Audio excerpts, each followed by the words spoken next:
merci d'accepter cette interview. Est-ce que tu pourrais te présenter, nous dire depuis quand tu es arrivé en Suisse et pourquoi? Merci. Je suis arrivé en Suisse en 2019 en tant qu'étudiant Erasmus de base. Ensuite, j'ai appris qu'il y avait une poursuite politique à mon encontre en Turquie et j'ai dû décider de rester en Suisse et j'ai demandé l'asile en début 2020. J'ai demandé l'asile après. Et tu l'as obtenu sans difficulté? J'ai obtenu l'asile, le statut de réfugié en 1 an. Du coup, ça m'a pris 1 an. J'ai dû attendre, mais c'était pas difficile. J'ai eu un seul entretien avec le SAM en Suisse et ça s'était bien passé.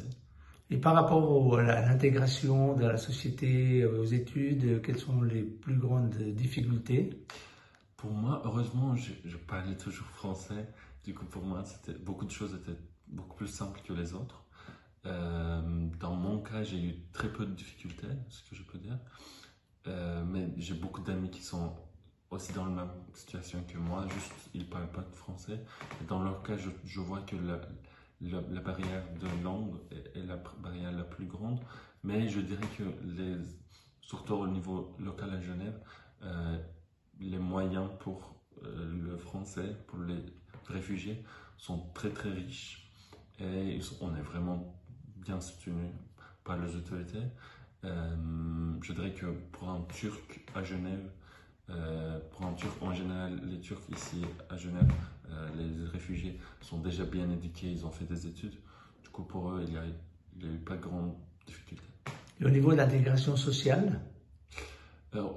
Heureusement, quand je faisais des études à l'Université de Genève, après avoir demandé l'asile, j'ai continué mes études et grâce à l'environnement de l'université, j'ai eu toujours de très bons amis. J'ai eu aucune difficulté à faire des amis, même ils sont devenus ma famille ici, vu que j'avais pas ma famille ici, et ma famille était en Turquie. Et ils sont devenus de vrais amis, comme ma famille. Et comment tu envisages l'avenir? J'envisage l'avenir en Suisse et j'envisage un avenir pour moi en Suisse. Malheureusement, les problèmes en Turquie persistent encore, mais même si un jour les choses changent en Turquie, je crois que je vais toujours en lien avec la Suisse, soit je vais peut-être toujours vivre ici. J'essaie d'obtenir un brevet d'avocat en Suisse. Et dès que j'aurai le brevet d'avocat en Suisse, j'aurai la capacité d'exercer ce métier en Suisse. Et je crois que j'aime beaucoup ce pays et j'ai beaucoup d'amis. C'est devenu mon pays en ce moment. Du coup, je crois que je vais rester plutôt en Suisse en travaillant ici et en passant ma vie. Merci beaucoup. Merci beaucoup.